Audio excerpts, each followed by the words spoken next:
hari ini Presiden Jokowi memang sangat ramah terhadap investor ya, meskipun tidak cukup ramah terhadap rakyatnya sendiri.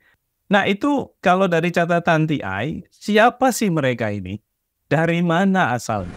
Nah dari catatan kita Mas, investor-investor tadi yang kira-kira punya preferensi ya, dalam konteks sangat rendah, misalnya integrity due diligence, seperti yang ada di Rempang ya, di KCIC dan lain sebagainya, di berbagai smelter di Kalimantan, itu banyak berasal dari investasi Tiongkok ya, yang saat ini memang mendominasi sekali proyek-proyek infrastruktur di negara kita, bahkan sebenarnya di ASEAN ya. Dan itu sebenarnya tercermin sekali dari berbagai proyek-proyek infrastruktur besar yang ada di negara kita.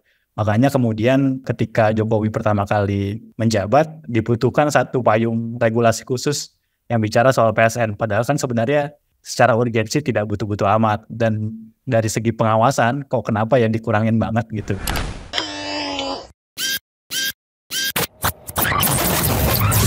Halo sahabat integritas, jumpa lagi di kanal Satu Visi Utama program Buka Kartu. Apa sih isi atau jeroan dari proyek strategis nasional? Banyak yang belum tahu karena kritik sebagian besar terkait dengan implementasi proyek-proyek strategis nasional. Nah, untuk membahas isinya, apa saja catatan kritisnya, kita akan berbincang dengan tamu istimewa, Mas Alvin Nikola. Mas Alvin ini saya perkenalkan adalah manajer tata kelola dan demokrasi ya di Transparansi Internasional Indonesia atau TI, yang juga selama ini banyak mengkaji soal kebijakan PSN di Indonesia. Nah, kita sapa dulu Mas Alvin. Mas Alvin, apa kabar? Mas Adnan sehat, makasih banyak sudah diundang. Sehat ya. Barusan saya dengar juga rapat soal proyek PSN. Rempang gitu ya. Rempang. Apa yang terjadi di Rempang? Sudah lama konfliknya juga muncul dengan sangat keras gitu ya.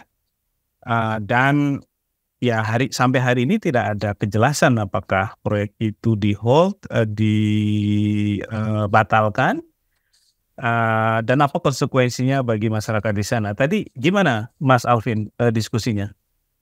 Iya Mas Adnan, makasih banyak. Tadi ketemu, dialog, dan juga dapat kesempatan tatap muka sama Bapak Ibu dan kawan-kawan dari Rempang itu serba menyayat hati Mas. Ini besok kita udah 17-an gitu ya, merdeka sekian tahun, tapi teman-teman di sana justru masih mengais keadilan gitu. Dan jelas kalau motif efek rumah kaca nih Mas, ini teman-teman Rempang ini serba rimpang nih Mas, karena tidak ada kejelasan soal masa depan mereka, dan bahkan tidak ada kejelasan saat ini gitu Mas. Jadi anak-anak sekolah di sana serba takut kalau keluar rumah karena punya pengalaman buruk diintimidasi.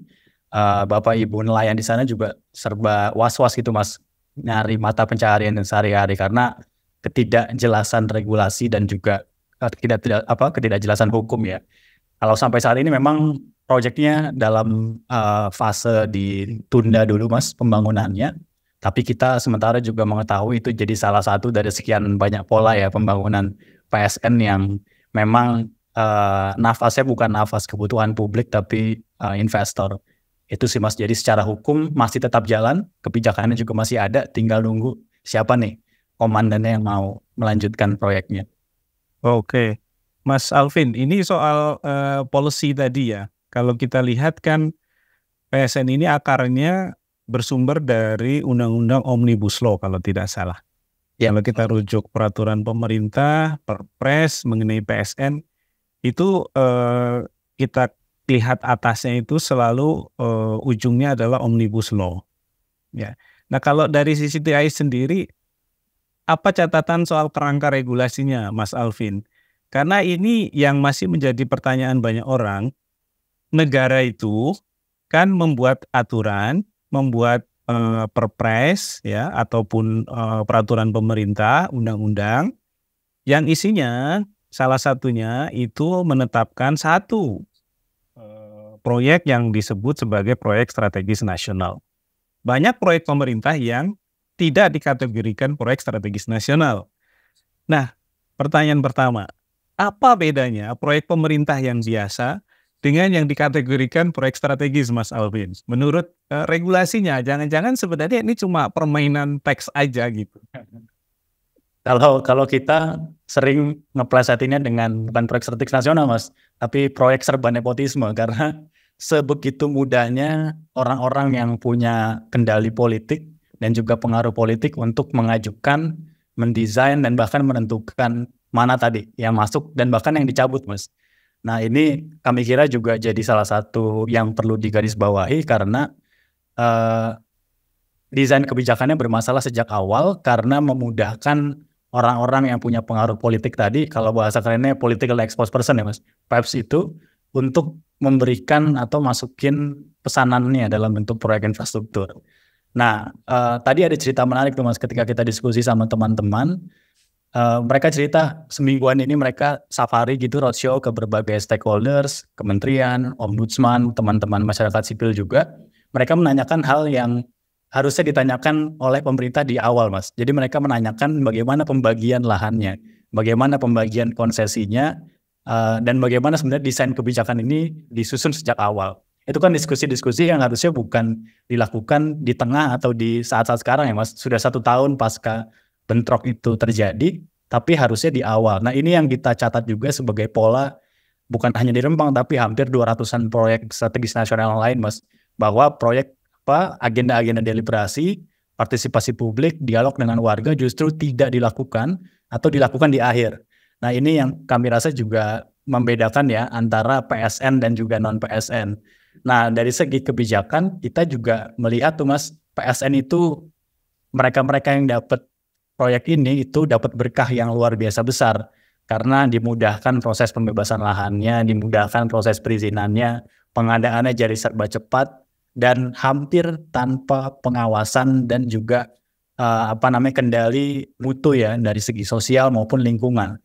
Rempang jadi salah satu yang kita pertanyakan AMDAL-nya misalnya Mas di akhir, proyek lain juga banyak banget yang seperti itu yang memang sejak awal didesain untuk menampung sebegitu banyak investasi asing sebenarnya ya, atas nama gula-gula deregulasi Mas. Tapi sayangnya kemudian gula-gula tersebut yang di awal sebenarnya kita pengen membawa keuntungan bagi publik, tapi sebaliknya yang terjadi kerugian.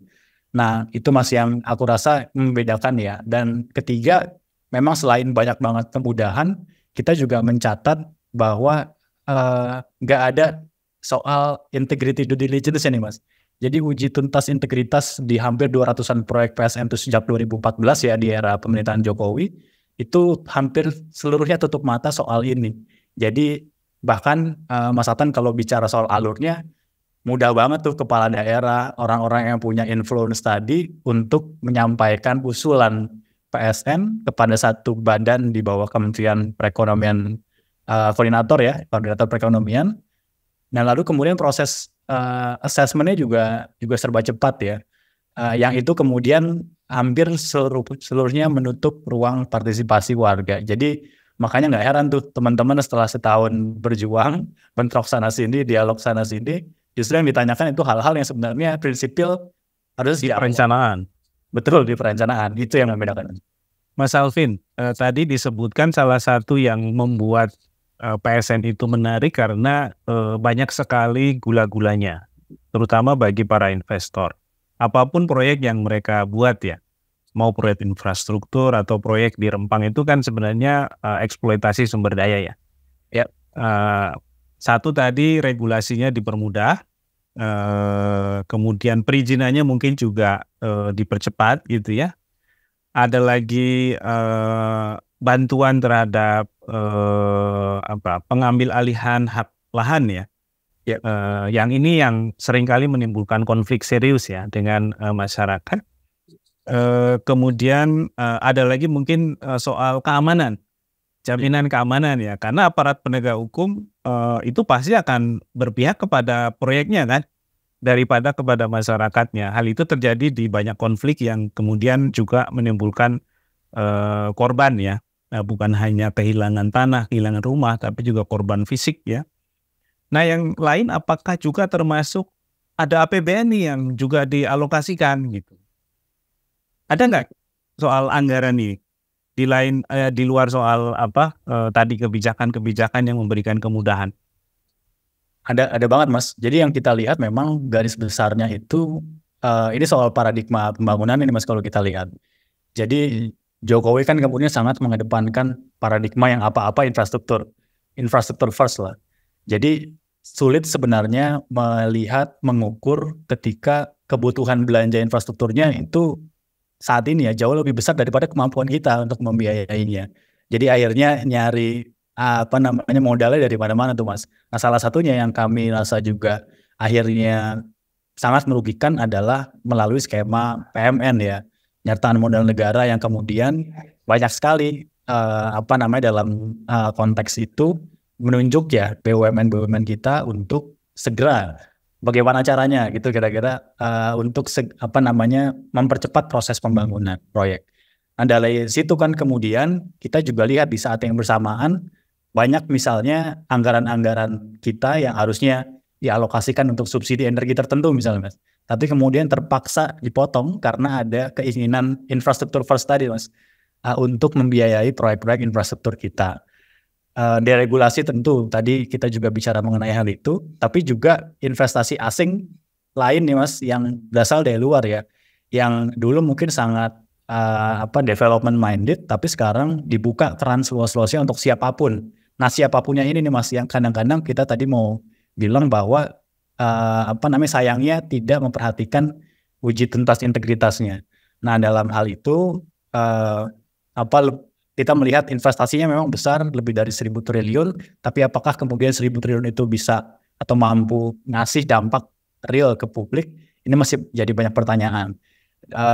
Kita masih cek sekarang yang kontroversi sebelumnya tentu kereta cepat misalnya, atau yang di sebelah Jawa bagian tengah ada bandara Nia misalnya, di teman-teman penambang di Kalimantan ada smelter baru, memang baru gitu ya, tapi kita juga lihat banyak banget ada kecelakaan kerja di sana. Jadi tidak selalu sebenarnya keinginan untuk mendorong infrastruktur tadi diikuti dengan aspek-aspek keselamatan, bahkan uji integritasnya itu nggak nyampe Mas. Nah poin kedua, kita juga lihat Mas dalam beberapa tahun ke belakang, terutama ketika Jokowi ugal-ugalan sekali ya untuk mendorong PSN ini, dari segi atau aspek fase pra pengadaan itu juga luar biasa ugal-ugalan tuh Mas. Jadi kita cek di hampir seluruh PSN yang ada dalam 2-3 tahun terakhir, kita melihatnya pilihan atau opsi metode pengadaannya terlalu prematur gitu Mas. Apakah dia KPBU atau seluruhnya APBN? Nah ini nggak diuji secara komprehensif.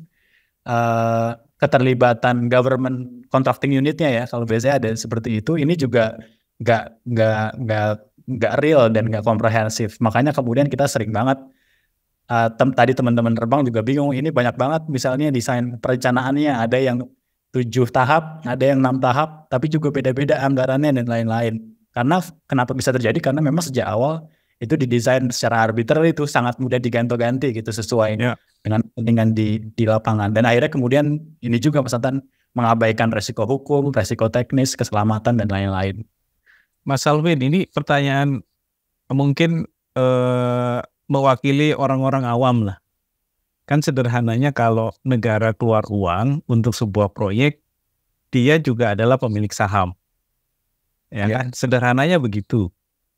Seperti juga BUMN ataupun proyek-proyek yang kategorinya public-private partnership ya, kerjasama sektor publik dengan sektor swasta, pemerintah dengan investor.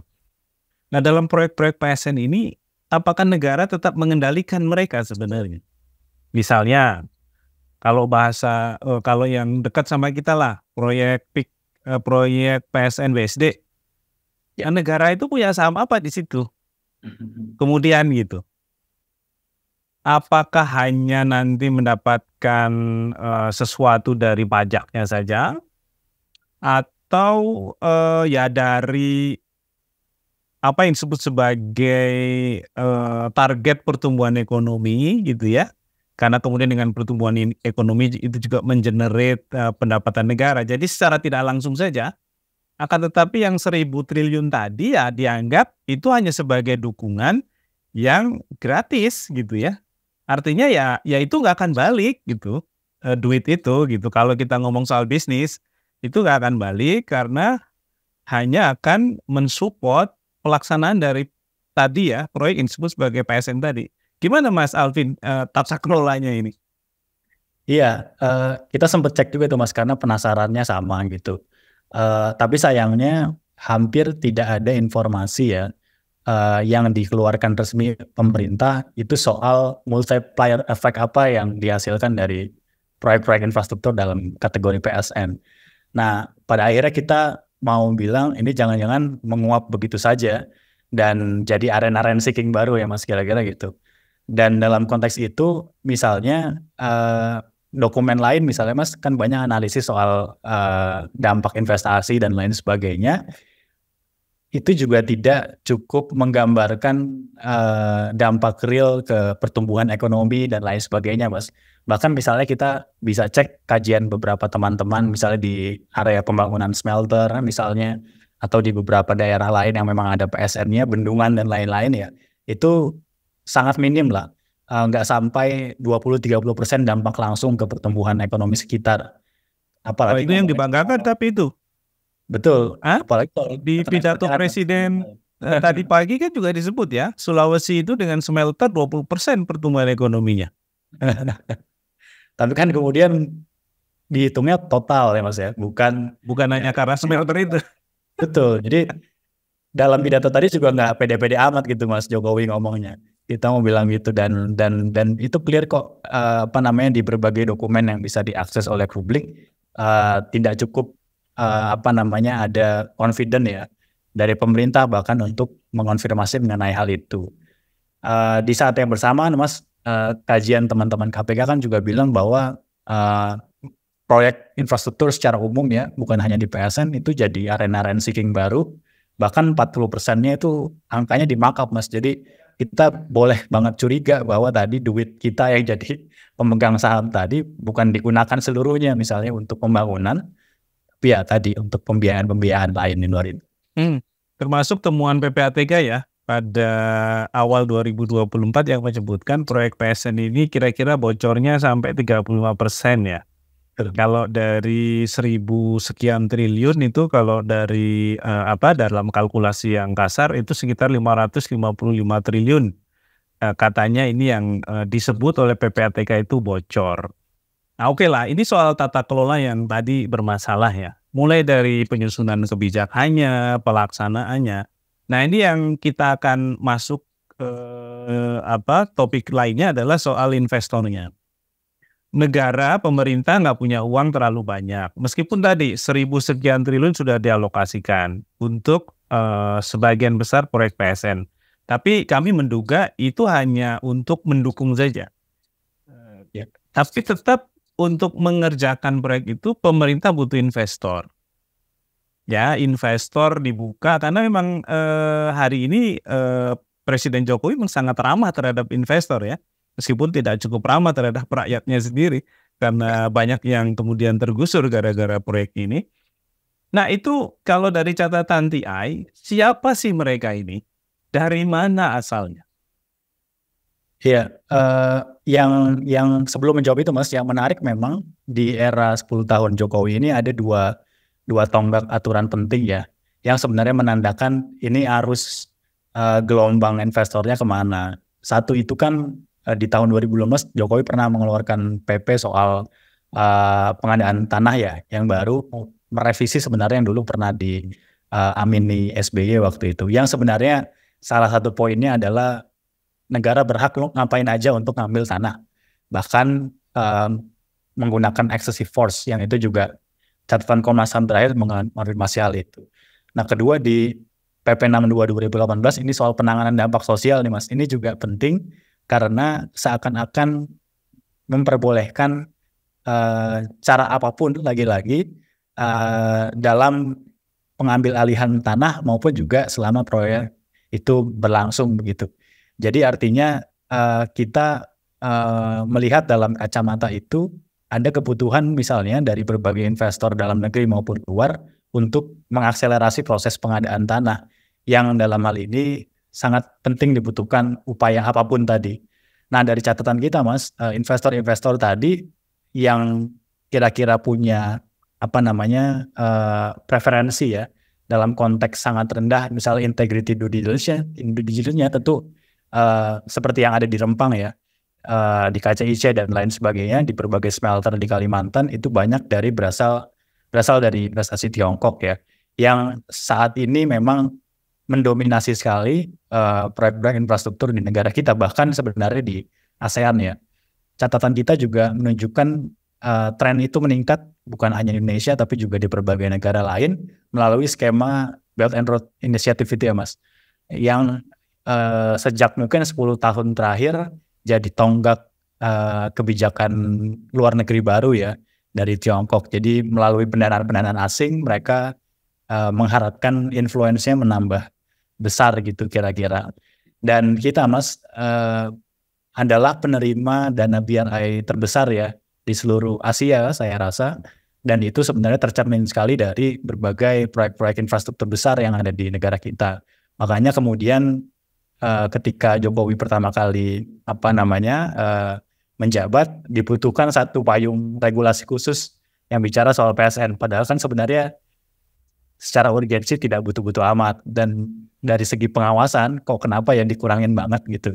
Jadi hampir tidak ada pengawasan DPR, DPRD, lembaga pengawas lain yang bisa masuk dalam konteks itu, karena ternyata memang kita lihat trennya investasi-investasi luar dari Tiongkok, baik itu di Asia maupun Pasifik misalnya, itu kurang, appetite-nya kurang untuk menerobos isu-isu mengenai due diligence tadi.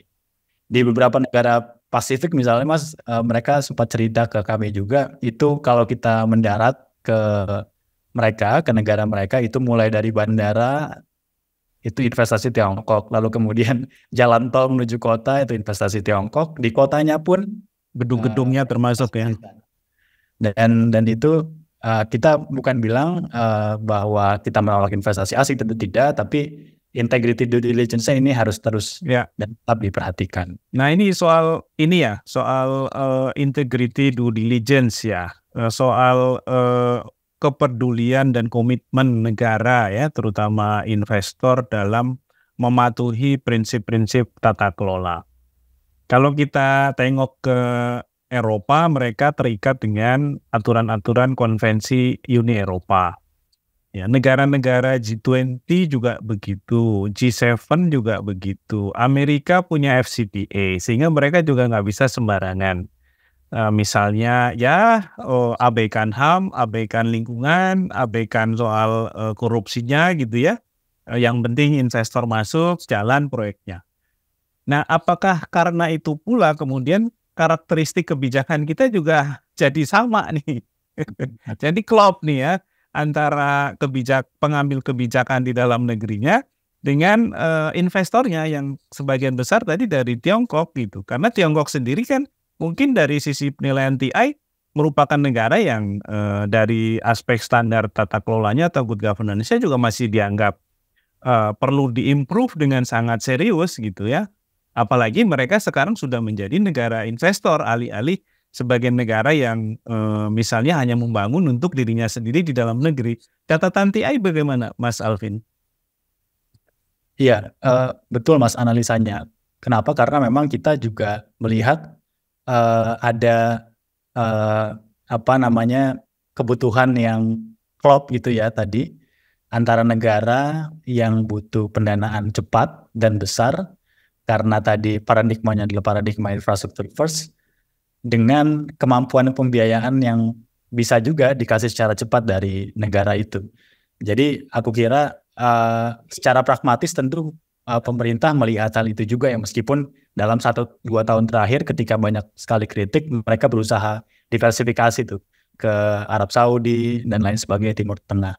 Tapi kan kemudian yang kita juga perlu catat adalah bagaimana kontraktual itu berlangsung ya, dari berbagai telaah kita di konteks legalnya Mas, itu banyak sekali sebenarnya yang secara aturan pinjaman, lalu kemudian juga aturan tata kelola tadi yang sangat rendah gitu komitmennya, sehingga tentu tidak heran banyak sekali penolakan, kontroversi, dan bahkan proyeknya nggak berujung dijalankan gitu ya. Nah, yang kedua Mas, kita juga mau bilang bahwa di saat bersamaan kita juga kontradiktif gitu Mas. Jadi kita tetap saja sebenarnya mengiyakan terhadap investasi kotor itu, katakanlah seperti itu, tapi juga tetap berusaha mendekat ke negara-negara yang punya pendekatan yang lebih bersih lah, lewat skema G20, OECD dan lain sebagainya. Nah, ini aku kira jadi persimpangan jalan Mas ke depan.